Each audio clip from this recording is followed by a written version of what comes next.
welcome to my team. This is my wife, Amy, and I'm trying to get her to complete a legacy in State of Decay 2. If you missed the previous episode, it's linked below. Let's do it. Yeah, let's try the car with no doors. Yeah, sounds fair. I'll live on the wild side. Yeah, exactly. So, where are we going? Oh, wait, I didn't tell you. Wait, boy.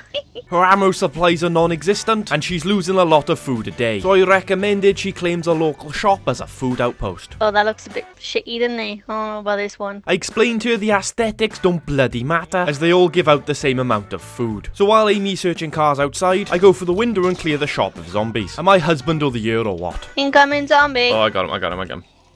So I show her how to claim the outpost. I got him. Oh, that was you for a sec.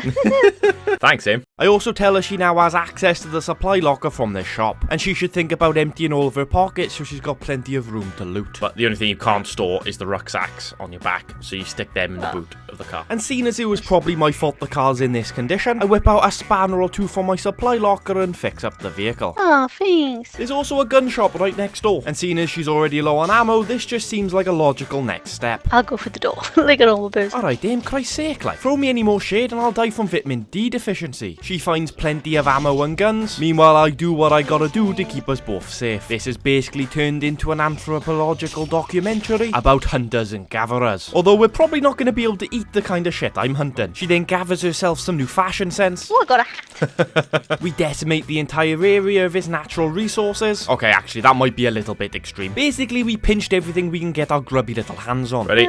SEAL Team 6. Charge. Clear. But to be honest, I don't think she knows what clear means, as there's still a fair few zombies about. Stop making noises. What do you mean I'm clearing zombies, eh? She again manages to update her wardrobe, Oh, I got another hat. then claims this clinic as her second outpost. We again loot this entire area, and slowly she's starting to build up a steady stream of supplies. She gets building mats from this shed, which will be really handy because I've told her the next thing she needs to do is start building. But she'll need a few more sacks before she can build everything she requires. You get the searching and I'll keep you alive. But our drive over here has sort of gathered a small gathering of knobheads, and I've got to try and hold them off while she gathers the building materials from this shed. Oh shit. I'll help. Always gotta appreciate when your wife is willing to get her hands dirty. I finish off the last zombie with the old face stamp technique. I must have some incredible footwear to stamp through a bulletproof helmet. That would be a great segue into a shoe deal, but Nike has unfortunately been ignoring my calls. Bastards. I decide to buy Amy a present, and what could a woman want more than a rucksack full of 2x4s? And now I think she should have enough materials to last a little while, although she doesn't pay attention when I tell her the good news. Sorry, what did you say? I didn't pay attention at all.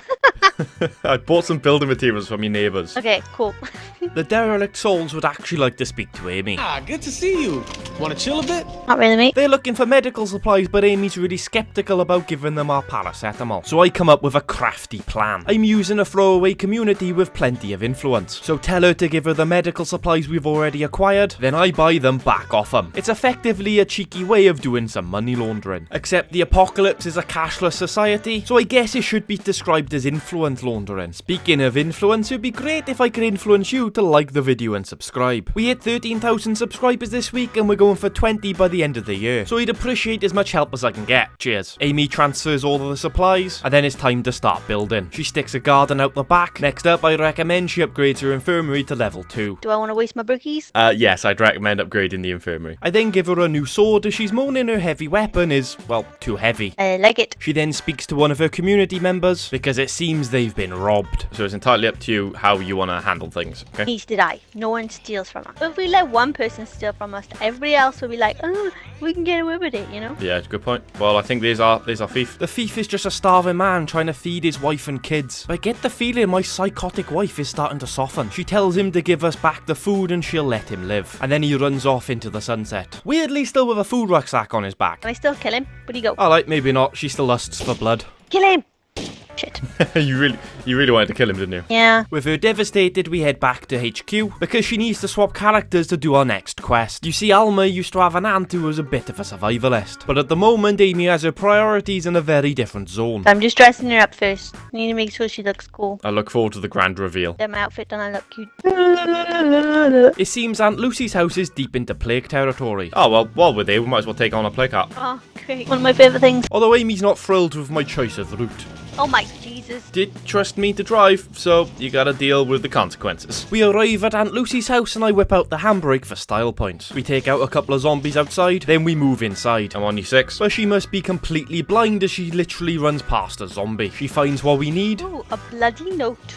Okay, like a bloody note, but oh, just a bloody note. Well, there you go. So you've done the mission now. Oh, that was easy. Yeah, well, some of them are. You gotta read the context behind them. Oh, see, that's my problem when I play games. I don't even read things. I just like run, go get what needed, and then... Yeah, so basically, your aunt is a prepper, so you were trying to find a stash, but all you found was the bloody note. Bloody useless then, innit? Next stop, the play cart. And we all know what happened last time we tried one of them. So I'd say this time it's crucial we arrive with a plan. How do you want to take down this one? It's hard. I feel we just go for it.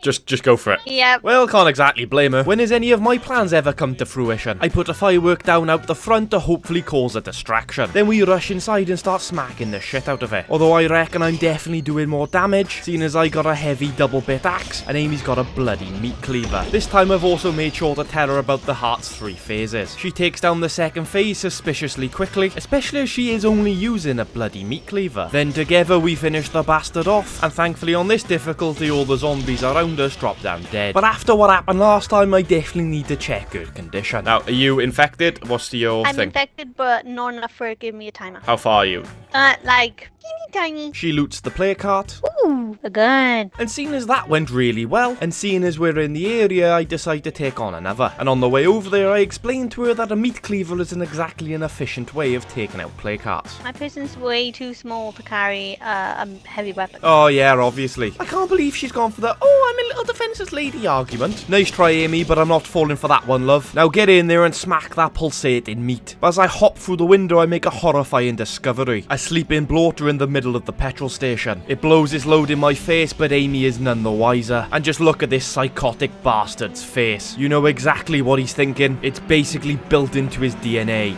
He just can't help himself. Hang on, I gotta do this. Sorry, I had to. Okay, well. Oh, we got Abe. I'm dying. Abe, get up. I think I'm dead. I think I'm dead. I'm dead. Oh. I'm dead. Oh. That was your fault again. Oh my god. Oh. I'm about to get attacked by your corpse. No shit. You deserve to be attacked by my corpse. Oh. That's my bad. Can I get an RIP Amy in the comment section?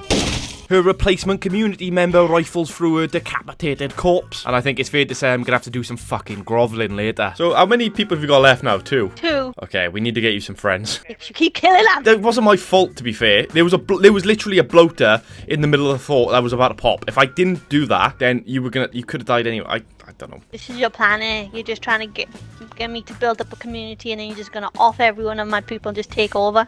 That's your plan, eh?